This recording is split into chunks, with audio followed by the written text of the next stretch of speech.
Assalamualaikum warahmatullahi wabarakatuh. Yang terhormat Bapak Samsul Arifin selaku dosen pengampu mata kuliah Public Speaking dan teman-teman yang berbahagia. Pertama-tama, marilah kita panjatkan puja dan puji syukur kehadirat Allah Subhanahu wa taala yang telah memberikan taufik, rahmat, hidayah serta inayahnya sehingga kita dapat berkumpul di tempat ini dalam keadaan sehat walafiat. Kedua kalinya, semoga sholawat serta salam tercurahkan kepada bimbingan junjungan kita Nabi Agung Nabi besar Nabi Muhammad SAW yang telah membimbing kita dari zaman jahiliyah menuju zaman yang terang benderang, yakni Adinul Islam wal Iman.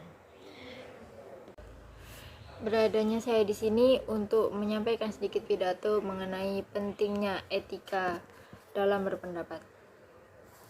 Negara kita merupakan salah satu negara yang menganut sistem demokrasi, di mana dalam pelaksanaan sistem demokrasi, Indonesia mengenal beberapa bentuk demokrasi. Salah satu di antaranya adalah demokrasi parlementer.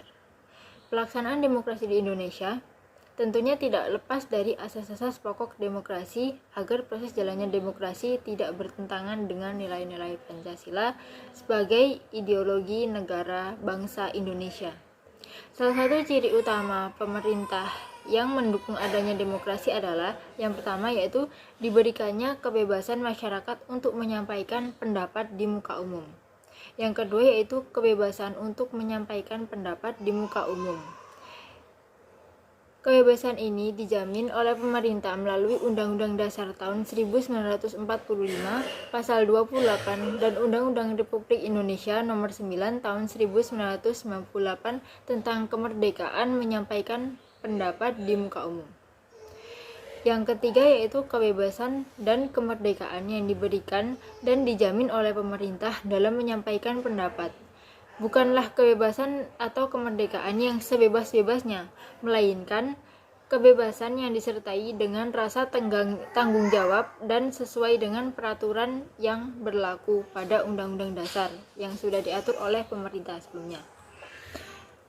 Ketika anggota masyarakat atau warga negara di Indonesia ingin menyampaikan pendapatnya di muka umum, tentunya harus berpegang pada prinsip-prinsip demokrasi.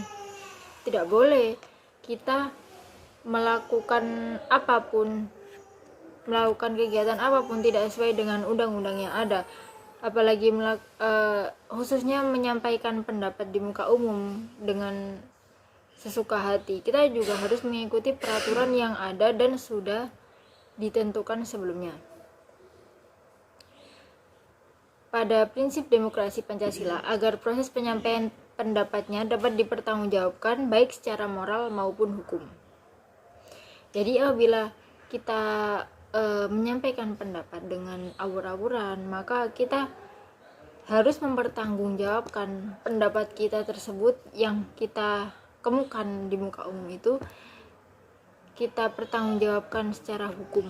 Jadi sebelum berpendapat kita harus memikirkan dengan matang pendapat kita tersebut agar tidak awur-awuran dan malah menjadi lubang kita menuju hal-hal yang tidak kita inginkan.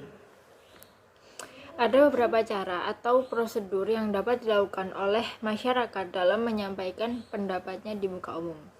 Cara atau prosedur inilah yang akan membantu masyarakat untuk meminimalisir dampak atau akibat yang ditimbulkan dari pendapat yang disampaikan. Adapun cara untuk menyampaikan pendapat di muka umum secara baik dan benar antara lain yaitu yang pertama, memikirkan terlebih dahulu pendapat yang akan disampaikan. Jadi kita harus memikirkan, merancang apa yang akan kita sampaikan di muka umum tersebut agar kita tidak ngeblank, tidak ngawur ngomongnya. Yang kedua yaitu didasarkan pada akal sehat. Ya, jadi seperti yang pertama tadi, kita harus memikirkan terlebih dahulu, tidak boleh ngawur. Yang ketiga yaitu mengutamakan kepentingan umum. Jadi kita mengemukakan pendapat kita di umum itu untuk mewakilkan banyak orang, bukan untuk kepentingan kita sendiri. Yang keempat yaitu tidak menyinggung sara. Kita tidak boleh menyampaikan pendapat di muka umum dengan menyinggung-nyinggung sara yang mungkin akan membuat sakit hati beberapa orang yang disinggung menggunakan singgungan yang mengandung sara tersebut.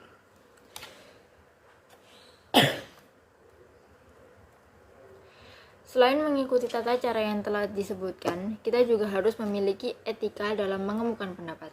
Hal ini dikarenakan agar lawan bicara kita atau para pendengar argumen kita dapat merasa nyaman dan tidak tersinggung terhadap apa yang kita bicarakan.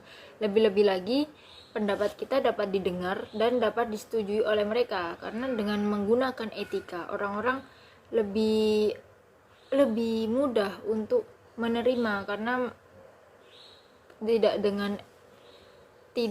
dengan emosi, tidak dengan hal-hal yang buruk. Jadi mereka lebih mudah menerima karena disampaikan dengan baik dan benar. Terus beberapa etika yang dapat kita lakukan dalam penyampaian argumen. Yang pertama yaitu menyampaikan pendapat dengan sopan. Yang kedua yaitu mengetahui kapasitas pengetahuan Anda. Jadi kita sebelum mengemukakan pendapat di muka umum tersebut, kita harus mengetahui pengetahuan kita sejauh apa sih tentang masalah yang akan kita kemukan tadi. Jadi kalau kita kurang tahu tentang hal yang mau kita kemukan pendapat dalam umum tadi, itu kita perlu belajar apa lagi, kita harus mengkaji lagi masalah-masalah apa yang akan kita argumentasikan, kita keluarkan pendapat kita di muka umum tersebut. Yang ketiga yaitu memiliki dasar argumen yang kuat dan jelas. Jika kita tidak memiliki dasar argumen yang kuat dan jelas, maka orang-orang akan bingung untuk menerima argumen kita, karena argumen yang tidak jelas itu akan menjadikan orang-orang berpikir ini bukan argumen yang bagus, saya tidak perlu mengikutinya. Kemudian selanjutnya yaitu tidak memotong pembicaraan lawan bicara. Yang terakhir yaitu tidak menyerang pribadi lawan bicara. Jadi kita tidak boleh menyerang pribadi lawan bicara, itu seperti melawan privasi atau menyerang fisik atau menyerang mental seseorang lawan bicaranya. Kita tidak boleh seperti itu, karena seperti memanfaatkan kelemahan orang lain untuk mendapatkan keuntungan yang bisa dia miliki. Begitu pula dengan berita-berita yang kini sedang marak, yaitu mengenai demo mahasiswa dan masyarakat terhadap pemerintah. Dalam berdemonstrasi, hendaknya kita mengikuti dan memahami etika dan tata cara dalam menyampaikan pendapat di muka umum. Dengan mengikuti hal tersebut, suara kita mungkin lebih bisa didengar oleh pemerintah karena disampaikan dengan damai, jelas, serta kondusif.